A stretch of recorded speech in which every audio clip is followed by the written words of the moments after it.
Hey everyone, I'm an American.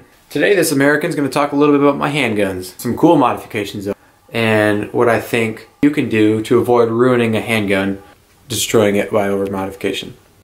I think a lot of people think that it's something that a professional should do, or something that only professionals do. With modern handguns,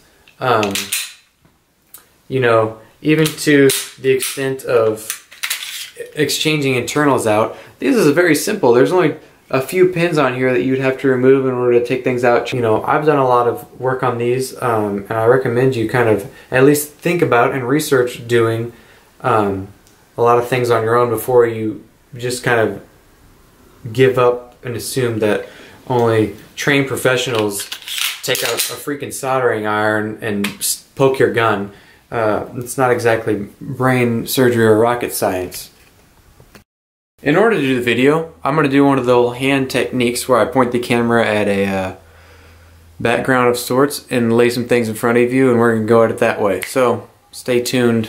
Okay, so on the tabletop, I've got a couple of guns to talk about as far as grip modifications go. I'll start probably with my Glock 17, and I'll go to the Glock 19 in just a little bit. This, like I said, is my Glock 17. It's riding in a Kydex holster that I made outside the waistband holster.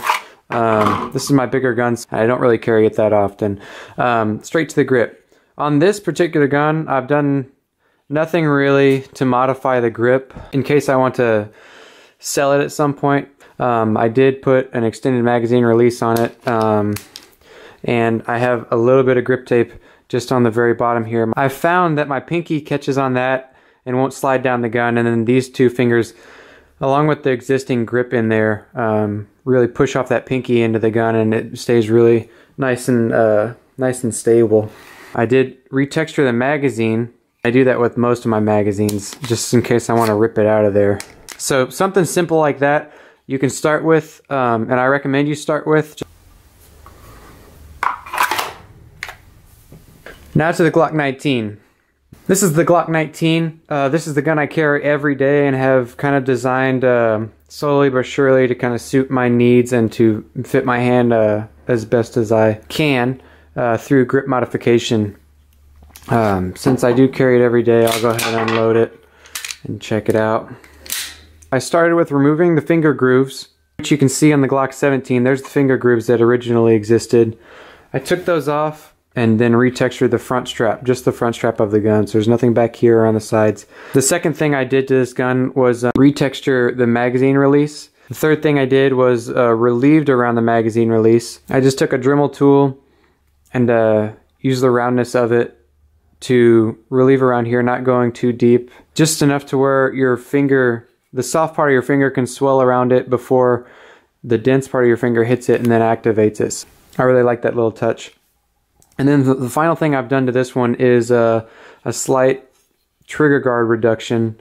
It wasn't so much like a massive reduction as it was just a rounding of the trigger guard. My knuckle, at least, hits directly on where the original edge was. It's not razor sharp, obviously, but there's just enough of a bulge right there that it gets in my knuckle, and it's just could have been more comfortable, so I made it more comfortable. I used the Dremel tool a little bit, and similar to a knife handle, I took sandpaper and draped it over there and just worked it back and forth with downward pressure to round the edges. And it turned out really good. It's just enough to take the edge off of my knuckle.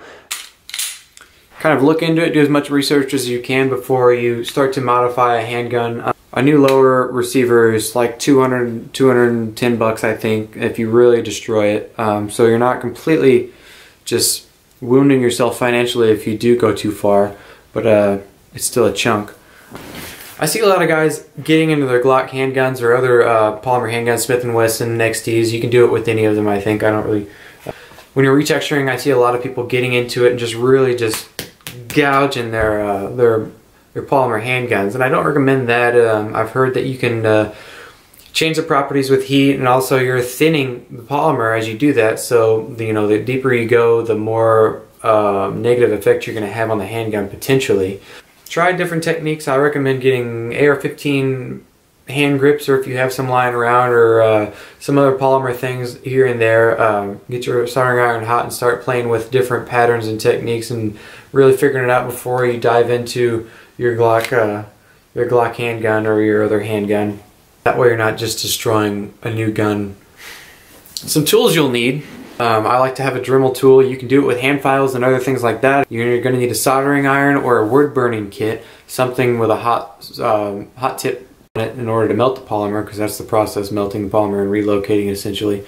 Some probably finer grit to finish the job. If you're too aggressive of grip, you're going to want to sand it down until it's kind of where you want it. A lot of people like the really aggressive. Some people like it less aggressive, like myself. It's not very overly aggressive. It's just, I got it, you know, since I did it, during the process I was able to adjust it, which is one of the great things about doing it yourself.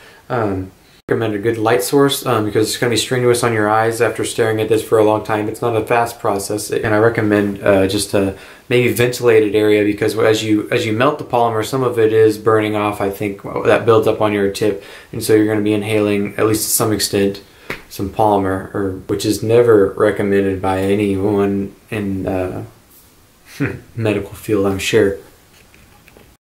And as with any modification, you're going to want to take your firearm out to wherever you shoot, adapt to the changes you've made, and enable yourself to more naturally respond to incidences that you're required to use your handgun. Thanks for watching. Thanks for subscribing if you did. If nothing else, just keep a lookout for more of my videos, and I hope you enjoy them. You can develop an opinion later on that if you wanted to not subscribe immediately.